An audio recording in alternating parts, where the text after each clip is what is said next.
Hey, so I know that you guys have been watching my performances on YouTube, where I go to all these open mic venues in the Orlando area, and I know that in recent performances that I've given, I have brought out this rather colorful flag on stage. And as I've said before in previous videos, this is exactly what it looks like. It is basically a gay pride flag with the words all in white, LGBTQ for Trump, make America great again.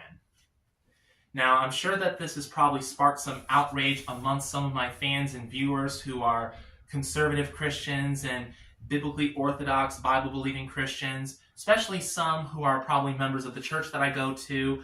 The church that I go to in Kissimmee is it's a Bible-believing church, and dare I say, some people may be a bit too ultra-conservative and fundamentalist. And not that I have anything against you; you're entitled to your opinions. I do want to take the time to explain this. I want to try and clear the air about a few things. This is basically nothing more than just another one of my pro-Trump props that I use in my pro-Trump performances, like the shirt that I'm wearing. It says, "Make Christmas Great Again," and it's got Donald Trump he's wearing a Santa hat, and he's got all these Christmas lights surrounding him, and he's got a great big smile on his face because he loves Christmas. I mean, after all, he had a brief cameo in Home Alone 2, Lost in New York, one of the greatest Christmas movies from the 20th century. Anyway, so this flag that I have, it's basically no different than all the other pro-Trump flags that I have in my pro-Trump videos. The blue and red flags, that say the same thing. Trump 2020, keep America great. Trump 2024, save America again, or take America back. That's basically what it is. I'm not trying to push for some sort of LGBTQ propaganda or anything like that. That's not what I'm trying to do. If anything, I'm trying to push back against a fake news narrative that I think came about when Trump was in office for the first time, when he was our 45th president.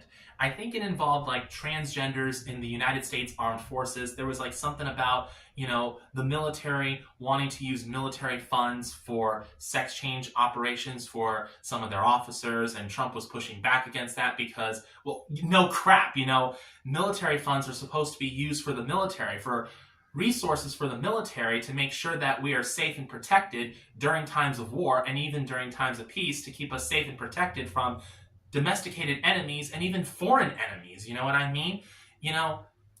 To try and keep us safe and protected from any more potential 9/11 terrorist attacks. I mean, seriously, do you want another terrorist attack like that? I mean, seriously, what is it with this narrative about how, we need to use military funds to fund, sex change operations, and when Donald Trump says no, that we're not supposed to use military funds for that all of a sudden, his enemies use that against him, and they try and push this narrative that he's against the LGBTQ community, and that he may probably try and take everyone's rights away when it comes to marrying the person that you want to marry.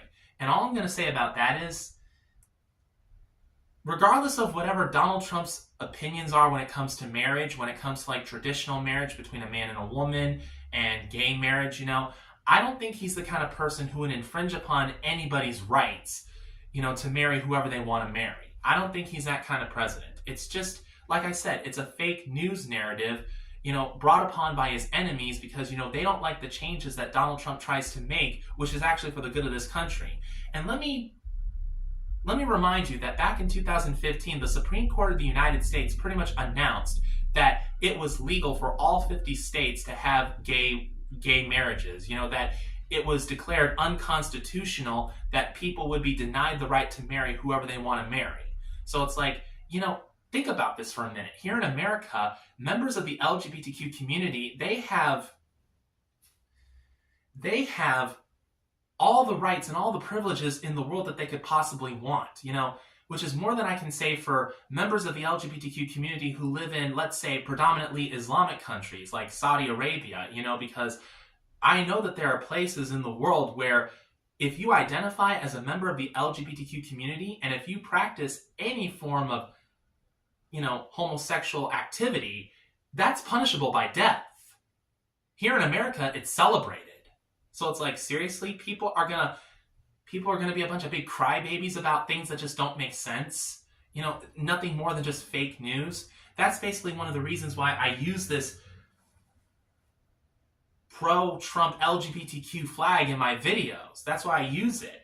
It's basically because it's my way of trying to show that that's nothing more than just a fake news narrative. That, there are people of the LGBTQ community that actually vote for Donald Trump. They support Donald Trump. They want him to be the president, because keeping in mind that members of the LGBTQ community have all the rights and all the privileges that they could ever possibly want in this country as of now, ever since 2015. It's like, I think the one thing that members of the LGBTQ community are concerned about when it comes to who's going to be our president is not so much what more can we get from the government for our cause, but basically it's about where's our next meal coming from. Members of the LGBTQ community, they have the same concerns as everybody else. Basically, where is our next meal coming from? How are we going to pay for it? How are we going to pay for everything else we need to pay for, like car insurance and filing our taxes every year and things of that particular nature.